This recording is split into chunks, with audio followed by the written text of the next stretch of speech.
membatasi kedatangan manusia ke Masjidil Haram bagian dari ini. Tapi ulama sedunia bungkam semua.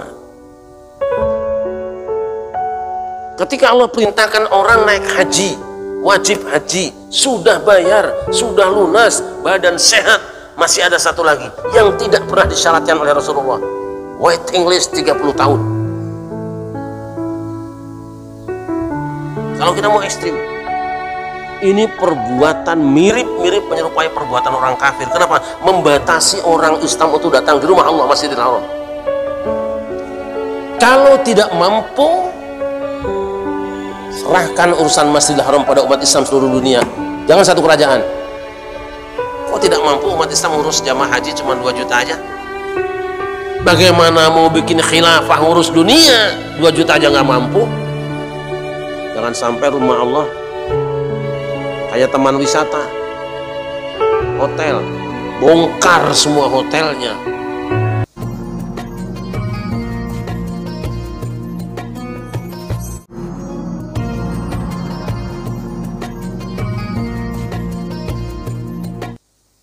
Wama lahum alla yu'adzibahumullah wa hum yasudduna 'anil masjidil haram wa ma kanu awliya'ah. Ayo baca terjemahnya. In awliya'uhu illal muttaqun. Surat Al-Anfal ayat 34.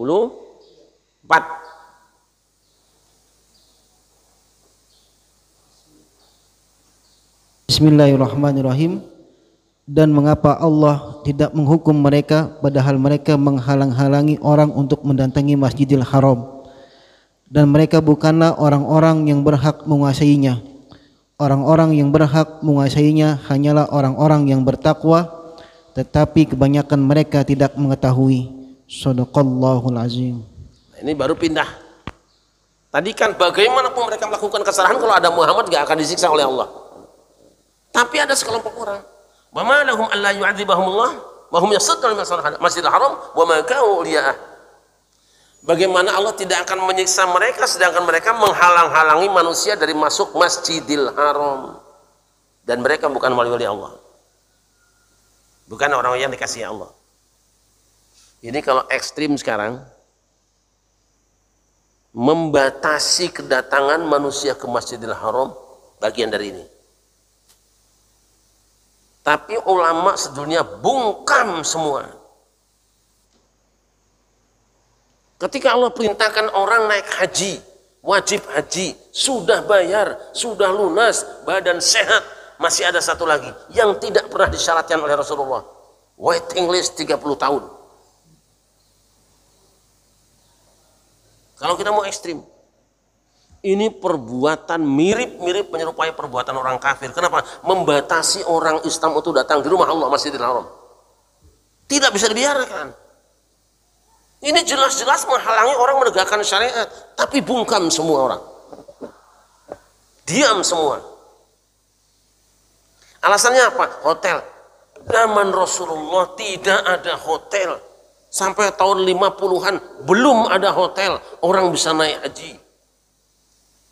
Maka kebijakan yang pernah disampaikan oleh pemerintah Indonesia yang menginginkan bahwa masing-masing kita punya punya Madinatul Hujjaj sendiri, punya asrama haji sendiri di sana, itu bagus. Serahkan ke masing-masing negara, bikin tempat penampungan sendiri, ngatur sendiri, selesai. Karena apa? Masya Allah, sering saya sampaikan bahwa posisi Ka'bah itu biwadin ghairi dhi zar'in, ada lembah. Jadi kalau digambar tuh posisi Ka'bah Baitullah itu begini. Ini Ka'bah tuh di sini nih.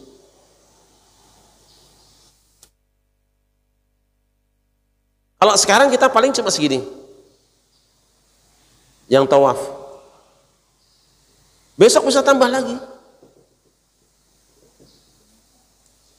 Kalau saja daerah kawasan di mana Masjidil Haram ada, Ka'bah ada, itu dikosongkan sesuai aslinya, 10-30 juta cukup orang muter di situ. Kayak apa indahnya. Jadi kayak gini nanti, Ka'bah di sini. Sekarang kan cuma segini, tambahin lagi. Dan orang yang dari belakang dari sini pun bisa melihat Ka'bah, subhanallah. Di lembah. Ghairi zar'in, tidak ada tumbuhannya.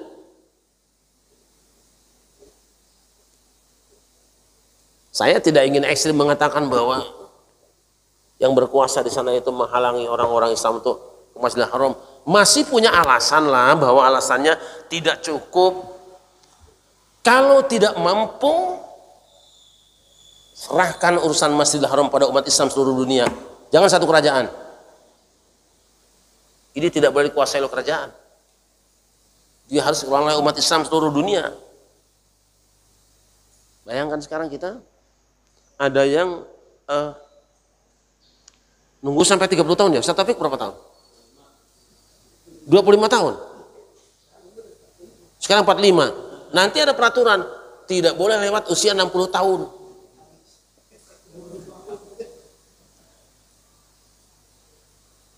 Ajaran dari mana? Orang mau ibadah kok dihalangi, apapun alasannya.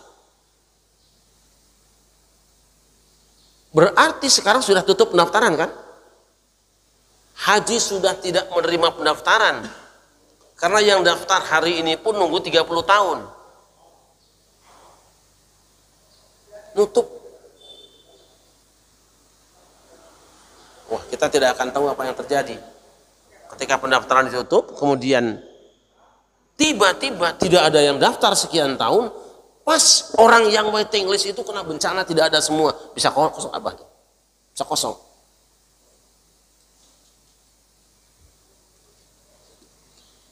Kebijakan tentang ibadah Islam sebaiknya dibicarakan dengan semua umat Islam. Akhirnya apa? Yang ramai umroh sekarang kan? Umroh juga bisa dibatasi. Malah kita bertanya, kalau umroh saja bisa tiap hari, kenapa tidak bisa keluar haji 20 atau 10 juta hanya 40 hari? Kalau masing-masing negara misalnya kelola sendiri masing-masing hajinya, punya asrama sendiri, berangkat, bro. Saya kira hebat. Kok tidak mampu umat Islam ngurus jamaah haji cuma 2 juta aja? Bagaimana mau bikin khilafah ngurus dunia, 2 juta aja nggak mampu? Wallahu a'lam bishawab. Mudah-mudahan segera ada manusia yang berpikir sehat. Jangan sampai rumah Allah kayak teman wisata. Hotel, bongkar semua hotelnya. Insya Allah bisa. Ini masalahnya hotelnya lebih tinggi dari Ka'bah. Bayangkan WC dari hotel yang tingginya sampai 100 meter. Atau ya katakanlah 60 meter. Ka'bah itu kan cuma 8 meter. Itu kalau misalnya ada tik barang najis itu angin jatuh enggak sih? Jangan terlalu ideal, kan udah aman, seaman-amannya. Tapi adabmu terhadap rumah Allah.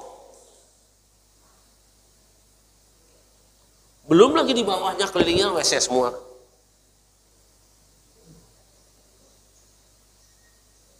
Masya Allah, Masya Allah. Ya, tapi kita tidak punya kekuatan apa-apa, tidak punya kemampuan, tidak punya hak apa-apa untuk bicara ini. Sebatas cuma baca istighfar saja.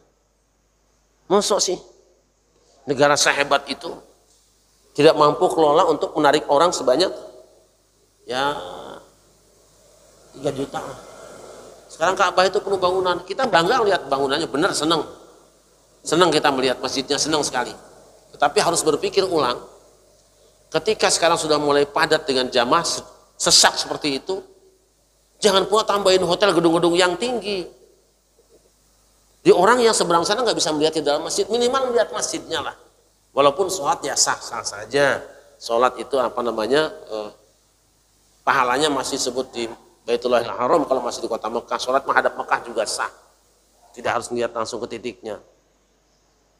Saya membayangkan kalau misalnya itu tidak ada bangunannya, atau katakanlah tetap masjid yang ada pertahankan, jangan ditambah lagi, hotelnya bongkar, orang tawaf dari belakang masjid, masjid tawaf juga di gunung. Masya Allah. Tapi kan capek. Ya yang mau saja. Yang mau saja. Karena makin jauh kan berarti makin makin apa? Putarannya makin jauh kan? Tidak apa-apa yang mau. Bang tawaf itu nggak harus satu nafas kok, mutar berhenti nggak apa-apa, jalan lagi nggak apa-apa, namanya juga lemes. Nah itu ya, semua ini terulang, apa yang diceritakan Al-Quran terulang lagi dan kita menyaksikan. Nah karena menyaksikan itulah justru kemudian kita